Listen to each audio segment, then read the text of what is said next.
think the Filipinas by nature are very pliable. And we're not hard to get along with. And we adjust quite easily. Very diversified ang Filipina. We are very charming, we're very outgoing, we're very intellectual. Another good trait is we're good parents. It is innate in every Filipina.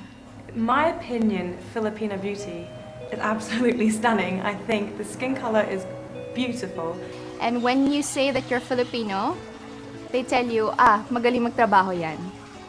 As a people, we are commodity. I mean, that's putting it very basically or mildly, but we are the biggest export of the Philippines.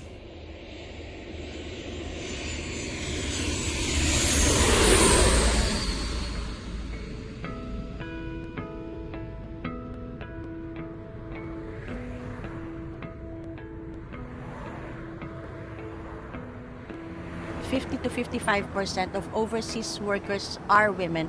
70 to 80% of women workers in the Arab states are from the Philippines. And us being Filipino women, of course, we want to help our families get a comfortable life, live a comfortable life. That is innate in us.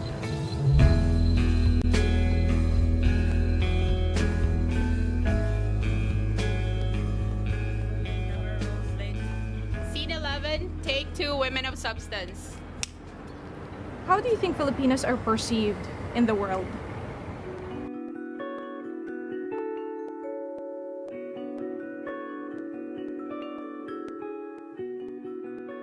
In the beginning, the stereotype, which is still a lot of, I think that's still the majority of how people perceive Filipinas are, is domestic helpers, yayas. You know, those are very, very noble and very decent jobs. You know, I have nothing against that. As a matter of fact, sometimes I tell people who tell me that they have a Filipina, you know, which is what they term people, Filipinas who work for them in the house. They call them Filipina, actually. Yun nga ang kinakasakit ng damdamin namin kung minsan mga Pilipina, mga housemaid eh. Kasi off mo na nga, naturingan kang off mo, pinatatrabaho ka naman. Hindi ka pa pwedeng lumabas ng maaga. May curfew ka pa. Samantalang kung nagtatrabaho tayo sa kanila eh, walang curfew. Walang curfew. Kahit anong oras. Oo, kung anong gusto nilang patulogin ka, ganun. Pero hindi naman minamaltrato, although they don't have any rights of their own. Hindi sila pinapa-day off, tapos yung sa pagkain, binibilang, tinatanong, saka nakalista yung lahat ng trabaho. Oo, tayo, tinuturing nilang mababa tayo sa tingin nila kasi katulong nga, sunod lang tayo ng sunod. Pero, ipaglaban naman sana natin ang mga rights nating mga maids. Hindi naman tayo sana oo ng oo. Through the years, Filipino women have been viewed as the timid, docile, maltreated, abused people who only want money. It's a job. It's a job that these people are doing. It doesn't make them, you know, it does not define them as a person or us as a nation, you know. We are stereotyped as domestic helpers.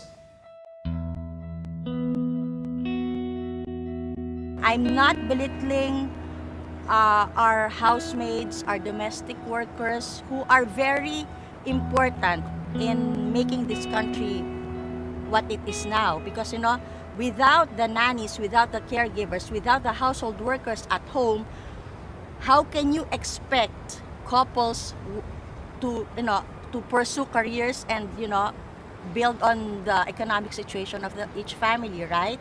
There are so many Filipinas outside the Philippines already, particularly here in the Gulf region. Marami nang naging successful sa mga pinili nila na larangan sa kanilang mga career.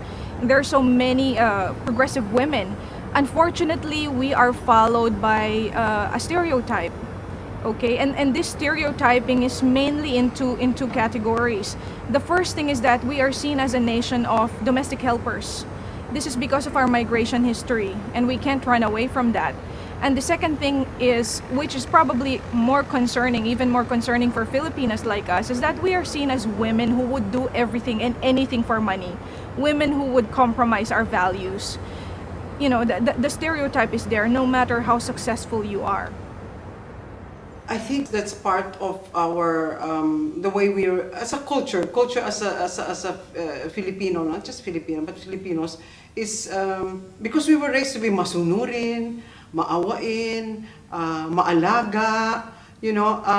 So it's we take that and we carry that in everything that we do, not just at home, not just with our family, but with our friends, with our colleagues, you know. A lot of the time, people take advantage of that precisely because we are expected to react in a certain way that we will just follow. Kasi kung minsan kasi sa atin, sobrang bait natin pag napagalitan tayo ng kaya may nasabi, alaga ano, uugoy na tayo, doon na lang tayo sa tabi, hindi tayo sasagot. Kung ano yung nararapat, sumagot ka, paglaban mo kung ano yung karapatan natin, ganun. Hindi, at saka hindi nila alam na some of the housemates are college graduate. Kaya pag hindi ka marunong mag-express ng sarili mo, mata-matahin ka rin. Kagaya ng halimbawa, pabarok-barok yung English mo, at least alam mo mag-English kaysa kanila, di ba? At saka sabihin mo kung ano yung tama at mali, wag lang yung pag pinagalitan ka, tahimik ka na. Ibig sabihin nun, okay na sa'yo yun, presume na yun, okay, you are fine with us sa work 24 hours like a machine. Kailangan kung kahit na baluktot yung English mo, explain mo yung rights mo, di ba? I think what people do not realize is that perception is reality. Okay, so if we are seen as kaawa-awa, if we are seen as women of no values, then we get treated the same way. Okay, and it doesn't matter how successful you are or how accomplished you are in life or how mayaman you are in life, because the reality is that nobody is spared from the stereotyping. You might be able to control yourself, but you will never be able to control the next person. Okay, say for example, the person who's interviewing you for a job, or isang shop assistant sa isang luxury shop sa mall, or a guy offering you a ride at the bus stop. There's just no way you can control what they think of you. Like I said earlier, perception is reality. At the moment that we think na hanggang dito na lang tayo or hindi ako makakarating sa aking ambisyon because we are only seen as domestic helpers or, you know, women of low values, that's the worst thing of all. We can't allow that to happen to us.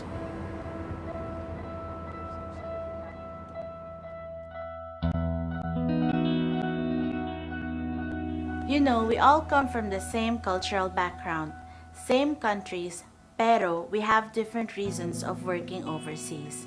I came here because I wanted to see how far I can take my career, and so does a lot of other Filipinas. But let's not forget the majority of Filipinas out there who go overseas basically because of the lack of opportunity back home and their need to support their families. That's why I think they can take any available jobs at hand, and they put themselves into the situation where they can be taken advantage of. Dati nagtatrabaho ako bilang nurse sa isang major hospital. Friendly talaga akong tao. Di ba tayo namang mga Pilipina, friendly talaga tayo. Kaya parati kong nai-experience sa hospital yung nami-misconstrue nila ang kabaitan ko. Meron yung magpapalit ka ng dextrose, bigla kang yayakapin, yung magbibigay ka ng gamot, bigla kang hihipuan. Hindi ko maintindihan kung bakit, ginagawa mo lang naman yung trabaho mo. Wala naman akong magawa, gustuhin ko mang magsumbong, wala din naman silang ginagawa. Hindi ko alam kung bakit ganyan ang iniisip nila sa ating mga Pilipina. Akala ba nila dahil Pilipina tayo, lahat gagawin natin para sa pera?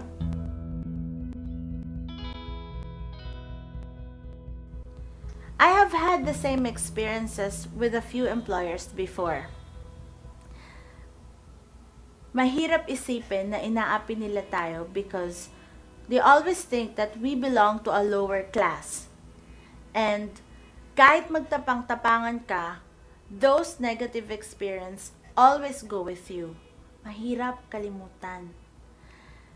Mababago lamang ang impresyon ng ibang tao sa atin bilang Pilipino at lalong-lalo na sa mga kababaihan natin kung tayo mismo ang magtutulungan at tutulungan din mismo natin ang bawat sarili natin na ipakita sa kanila na hindi tayo yung ganong klaseng tao.